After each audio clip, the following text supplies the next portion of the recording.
Shri Asaduddin Owaisi. Madam, thank you so much. Madam, मैं यहाँ बैठकर सुन रहा था, हमारे शिवसेना के नेता ने इस बहस का आगाज किया, बहुत छाती मार कर बोले हैं कि हम कामयाब हो गए। होता यह है कि जो तारीख को नहीं पढ़ते वो इस तरह की बातें करते हैं। 1977 में सीपीआई एमएल ने भी 3 साल के लिए अपनी आर्म स्ट्रगल को मुअत्तल किया था, सस्पेंड किया था और कहा कि बैक टू द विलेजेस। और वापिस जब आए उन्होंने कहा कि भारत में फ्यूडलिज्म है, न्यू कॉलोनियलिज्म है, और उन्होंने हथियार उठा लिया। जितने भी लेफ्ट विंग एक्सट्रीमिज्म के लोग आज हथियार डाल रहे हैं वो अपनी आइडियोलॉजी को रिजेक्ट नहीं कर रहे हैं। एक स्टेटमेंट मुझे बता दीजिए, हथियार डाल रहे हैं मगर अपनी आइडियोलॉजी पर कायम है, और अगर वो आइडियोलॉजी सस्पेंड नहीं करेंगे तो आपने कौन सी कामयाबी हासिल कर ली? 1970 में चारू मजुमदार ने कहा था कि 70s will be a decade, उसके 7 साल के बाद वो जेल में मर गए।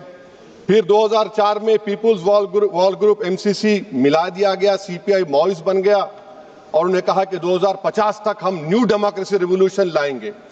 बताने का मकसद यह है मैडम कि आइडियोलॉजी पे आज भी वो लोग कायम है।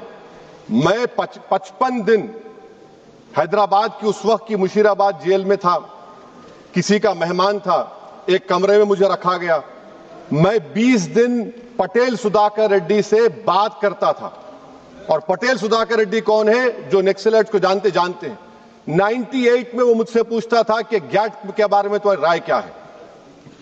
हम अम्बुड्समार्ट बोलते हैं। अम्बुड्समार्ट का मतलब क्या है हिंदी में? इनकॉम्प्रिहेंसिबल प्लेटो। अम्बुड्समार्ट एक गोंड के लिए मार्ट का मतलब साल और पेड़ है। 10,000 स्क्वायर किलोमीटर का एरिया है।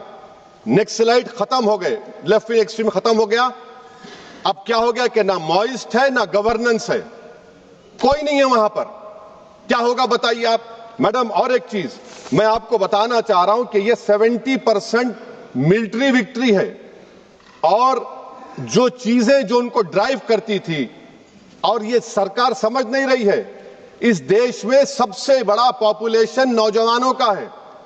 बांग्लादेश और नेपाल पुकार कर कह रहा है कि इनकलाब गवर्नमेंट को बदलने के लिए नहीं लाया गया था, बल्कि गवर्नेंस को इंप्रूव करने के लिए लाया गया था।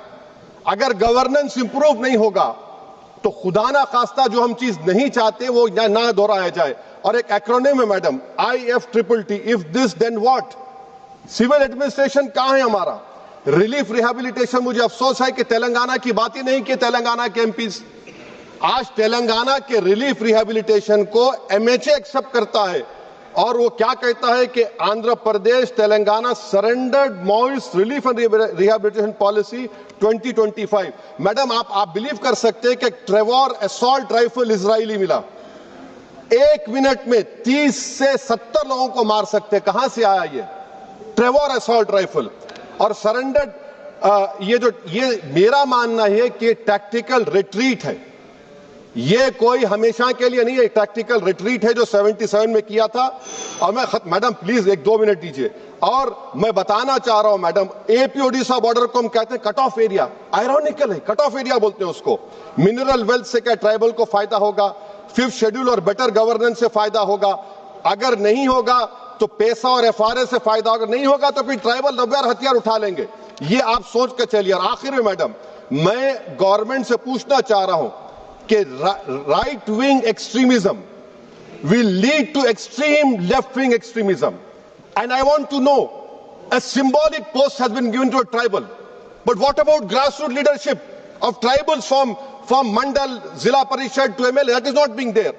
Usage of false encounters, demolition of homes, creating an atmosphere the dignity of tribals and Muslims is taken away. This is being done by those organizations who believe in extremist radicalism and supported by this government. Would you put an end to this radicalism and extremism? Because you cannot, madam, I'm concluding, and madam, I'm concluding by quoting what Ajay Sahani had said. Those who believe that the imminent collapse of the Maoist movement heralds a new and refulgent chapter of Indian history of development and of prosperity ignore the dismal on-ground challenges realities of India's development model. The increasing maturation of polarizing mobilization in electoral politics, the growing inequities and inequalities of increasing predatory oligopolistic economy, and the progressive redundancy of human labor as a result of rapid technology transformation. In the light of such fault lines, other moments of violence will inevitably rise. I hope that this government will exercise caution. Don't sound the victory bells as of now. End the extremism done by your own organizations. Do you know what message is being sent? You have the highest number of Muslims who are youth now. If you I'm concluding, madam. If your own chief minister says that give them 2 rupees less, we'll create an atmosphere so that they leave Assam, that is not right. That is also an extremism which has to be condemned. Anyone who picks up arms, anyone who utters a word which creates a feeling of vulnerability against the constitution is extremist. Thank you.